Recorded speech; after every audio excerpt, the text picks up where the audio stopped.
Elijah was walking all alone in the wilderness. ఏలియా అరణ్యములో ఒంటరిగా సంచరిస్తా ఉన్నాడు.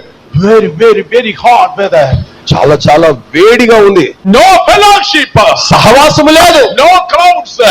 ఏ మేఘము లేదు. Under the hot fire sun, he is walking alone. మండు టెండలో కాల్ చేసినటువంటి ఆ ఎండలో ఒంటరిగా నడుస్తున్నాడు ఏలియా. And he saw some shade under that juniper tree. అట్టి పరిస్థితిలో ఆయన ఒక బదరి వృక్షాన్ని చూశాడు. దాని క్రింద నీడ ఉన్నట్టుగా చూశాడు. One day that shadow is good. ఒక్క రోజుకి ఆ నీడ చాలా బాగుంటది.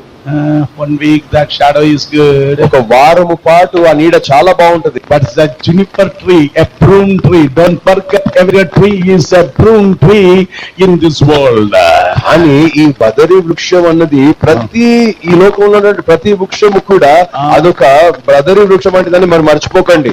It has some hidden poking thorns.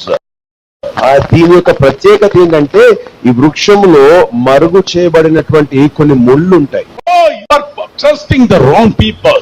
మీరు తప్పుడు వ్యక్తులను నమ్ముతున్నారు. But no shadow is permanent. కానీ గమనించండి, ఏ నీడ కూడా శాశ్వతమైనది కాదు. There is no shadow except the shadow of Almighty. There is no shadow is permanent. మన మహోన్నతమైనటువంటి రెక్కల చాటు రెక్కల నీడ తప్ప మరి ఏ నీడ కూడా శాశ్వతమైనది కాదు.